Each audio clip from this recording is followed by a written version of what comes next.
সব ঠিক আছে, ভোটাররা শুধু আসে না। আমি যদি বলতে চাই যে বিএনপি আসে না, এই জন্যই ভোটাররা আসে না, এটাই কিন্তু সত্যি কথা। বিএনপিও আসে না, ওইটা আপনি আপনার মতো করে বলছেন, আমি আমার মতো করে বলছি। বিএনপি আসে না, সুতরাং ভোটাররা আসে না। আজকে অনেকগুলো পত্রিকার হেডলাইন আমি আসার সময় দেখতে দেখতে এলাম, এখন জানেন আপনি নেটে সাথে সাথেই পাওয়া যায়, লেখা আছে সব ঠিক আছে শুধু ভোটার নাই। এই যে সব ঠিক আছে শুধু ভোটার নাই, এটার জন্য দায়ী কে? যদি আমি ধরি সিইসি কি বলেছে, সিইসি বলেছে বৃষ্টি ও ধান কাটার মৌসুম হয়, ভোট দিতে কম আসছে। এগুলা কি সিলি মিস্টেক না, সিলি কথা না? এত বড় বড় গুরুত্বপূর্ণ জিনিস নিয়ে যদি কেউ ওই পদে থেকে, গুরুত্বপূর্ণ পদে থেকে সিলি কথা বলে, এটা জাতির জন্য আরও বেশি দুর্ভাগ্যজনক। একই সাথে ভারতেও নির্বাচন হচ্ছে এবং ভারতে গরম অনেক বেশি। যদি সিইসি এটাও বলতো গরমে লোক কম আসছে, তাও একটা ধরা যেত। এখন গরমও নয়, আজকালকের মধ্যে গরম ছিল না। ভারতে গরম বেশি, ধান কাটা ওখানেও লেগেছে, একই সিজন, একই সব কিছু। ওখানে কিন্তু ভোট, ওদের রেশিও হয়তো 2-1% কমে গেছে, কিন্তু ভোটাররা কিন্তু এখানে স্বতঃস্ফূর্তভাবে ভোট দেয়। তো আমাদের কি অবস্থা আজকে সারাদিন যা দেখে আসলাম বিভিন্ন টেলিভিশন এবং নেটে, সেটা হলো যে ভোট সমস্ত কেন্দ্রগুলো ফাঁকা। কোথাও 4 ঘন্টা গেছে 6টা ভোট হয়েছে, 4 ঘন্টা 3 ঘন্টা গিয়েছে 1টা ভোট হয়েছে। আমি যদি আপনাকে 2-1টা উদাহরণ দিই, যে কুষ্টিয়া সদরে ভোট কেন্দ্র ফাঁকা, ভোটার উপস্থিতি একেবারেই নেই। সরকারি কলেজ কেন্দ্রে প্রিজাইডিং অফিসার জানান এই কেন্দ্রে মোট ভোটার 2380, প্রথম ঘন্টায় ভোট পড়েছে 4টি। রাজশাহী গোদাগাড়ী তানোর উপজেলা ভোট কেন্দ্র সেম ঘটনা। Madaripur Azmat Ali Khan public school and কলেজে 2990 ভোটারের মধ্যে প্রথম 1.5 ঘন্টায় ভোট পড়েছে মাত্র 1টি। নবীনগর উপজেলায় দাঁতমণ্ডল সরকারি প্রাথমিক বিদ্যালয়ে 1 ঘন্টায় 1টা ভোট পড়েছে। সমকাল লিখেছে প্রতি ঘন্টায় 1 ভোট। সমকাল আরও লিখেছে কুমিল্লার মঞ্চির এলাকা মনোহরগঞ্জ উপজেলায় বিপুল আপনার উপস্থিতি না দেখে ওইখানে আহমদুল্লাহ উচ্চ বিদ্যালয়ে 10টা পর্যন্ত একটা ভোটার ছিল না। এবং ফরিদপুর সমকাল বলেছে যে খুদ প্রধানমন্ত্রীর এলাকা ফরিদপুর, কেন্দ্র ফাঁকা, 1 ঘন্টায় ভোট পড়েছে 40, একদম খোদ প্রধানমন্ত্রীর এলাকায়। যুগান্তর লিখেছে দেখা মিলছে না ভোটারের, ঘন্টা পেরিয়ে গেলেও পড়েনি 1 ভোট। এই যে ভোটের যে অবস্থা এখন, সবই ঠিক আছে, আমি আবারও বলছি শুধু ভোটার নেই। এই ভোটারদের বিতাড়িত কে করলো? এই সরকার, যারা গণতন্ত্রের কথা বলে গণতন্ত্রের লেবাসও গায়ে দেয় না। যে সরকার বিনা ভোটের সরকার, আবারও 7ই জানুয়ারির যে ভোটটা হয়েছে তারপরে যে সরকার প্রধান বলেছে যে 75-এর পরে এই নির্বাচনই সবচেয়ে সুন্দর হয়েছে। এই যদি একটা সরকার যদি কতটা স্বৈরাচার হলে, কতটা মাফিয়া হলে, কতটা একনায়কতান্ত্রিক হলে বলতে পারে এক দলের এক ব্যক্তির নির্বাচনকে উনি সবচেয়ে সুন্দর বলে আখ্যায়িত করতে পারেন। তো এই যে ওনারা নিজেরাই তো ভোটটাকে ডিটাস্ট করে দিয়েছেন। ভোট দেবেন না, এটা কোনো কথা হলো নাকি? আপনি যদি সিইসি যদি মনেই করে বৃষ্টি এবং ধান কাটার মৌসুমে দেখেই ভোটার কম এসছে, তাহলে সিইসি আরও 15 দিন, আরও 20 দিন, ধান কাটাটা শেষ হতে তো বেশিক্ষণ লাগে না, দিয়ে দেখতো ভোট হয় কিনা। এর আগে আপনি দেখেছেন যে জানুয়ারির ভোটের সময় বলেছে শীতে মানুষ ভোট দিতে আসেনি। সেই উপনির্বাচনে ভোটের ঠিক আগে আগে যে উপনির্বাচন হলো গুলশান বনানীতে, তখন বলেছে যে অতিরিক্ত শীতের জন্য মানুষ ঘুম থেকে উঠতে পারে নাই। এই যে একটা না একটা কজ আছে, এই কজগুলোই কি মূল কারণ? তারা যেভাবে জনগণকে বুঝাতে চায়, জনগণ কি বুঝে না? আজকে আপনার এটা তো বলা হতো স্থানীয় সরকার নির্বাচন। স্থানীয় সরকার নির্বাচনে তো কমিশনাররা ইলেকশন করছে।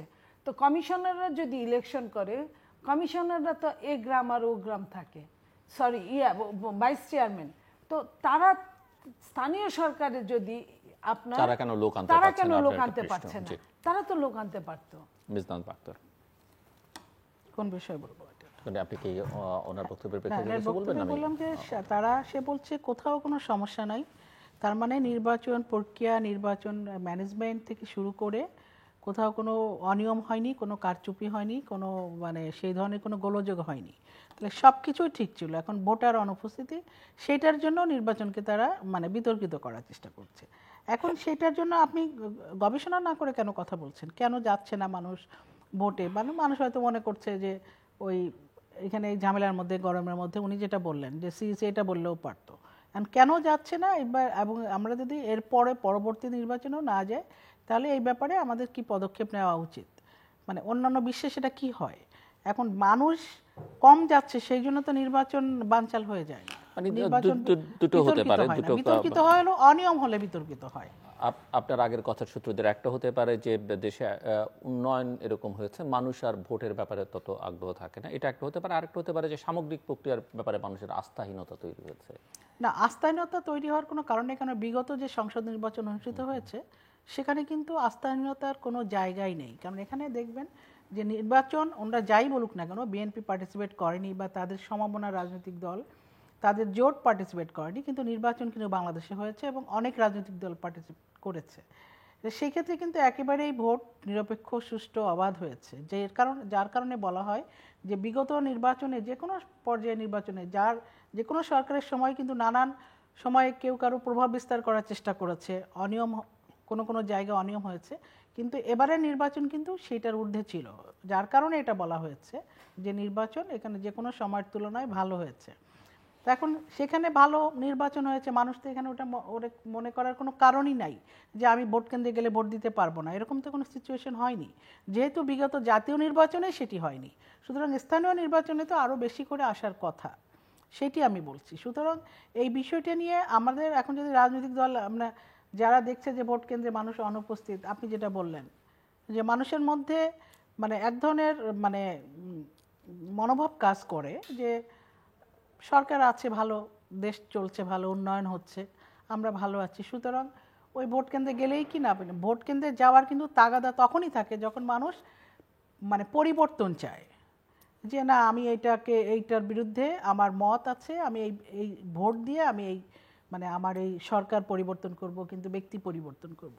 কিন্তু সেখানে যখন মানুষ, এটা হতে পারে একটা বড় কারণ, মানুষ যখন মনে করছে যে না জননেত্রী শেখ হাসিনার সরকার দেশে যথেষ্ট উন্নয়ন করছে, বৈশ্বিক এই মানে মন্দার মধ্যেও আমাদের দেশটা তুলনামূলকভাবে অন্যান্য দেশের তুলনায় ভালো চলছে, সুতরাং এবং খুব শক্তভাবে জননেত্রী শেখ হাসিনা দেশ পরিচালনা করছেন, সুতরাং এই নির্বাচন হচ্ছে, এই নির্বাচনে ওই কে এমপি মানে উপজেলা চেয়ারম্যান হলো বা না হলো, ঠিক আছে বাড়ি থেকে আছো তোমরা দুইজন যাও, আমরা গেলাম না, এই ধরনের একটা অনীহা কাজ, মানে এটা হতে পারে। এটাও কি হতে পারে যে বিএনপির মতো একটা বড় রাজনৈতিক দল এবং তার মিত্ররা নির্বাচনে অংশ নিচ্ছে না, সে কারণে মানুষ আগ্রহ পাচ্ছে না? এবং আমি যদি আবার অন্যভাবে প্রশ্নটা করি যে এরকম বড় একটি রাজনৈতিক দল এবং আরো কিছু রাজনৈতিক দল একটার পর একটা নির্বাচনের বাইরে থাকছে, যা পুরো নির্বাচনকে একপেশে করে ফেলছে এবং সেটা নির্বাচনী প্রক্রিয়া, গণতন্ত্রকে প্রশ্নবিদ্ধ, নির্বাচনী ব্যবস্থাকে প্রশ্নবিদ্ধ করছে, আপনি একমত না? আমি এটা মনে করি, কারণ আমি আমার এলাকা যেটা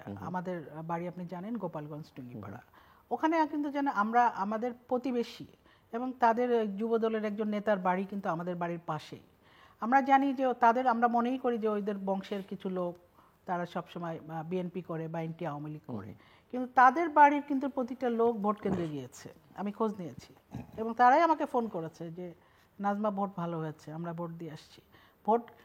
ভোট কেন্দ্রে গিয়েছে তারা, তাহলে আমি কি করে মনে করব যে বিএনপি না গেলে, বিএনপি নির্বাচনে না গেলে জনগণ যাচ্ছে না? উনি যেমন একটা দুটো কেন্দ্রের উদাহরণ দিল যে ওখানে 4% ঘন্টায় একটা ভোট পড়ছে, হাজার হাজার ভোট কেন্দ্র, সেখানে এমনি 2-4টার উদাহরণ দিয়ে যদি একটা ভোটকে বা একটা নির্বাচনী ব্যবস্থাকে বিতর্কিত করাটা আমার মনে হয় যৌক্তিক না।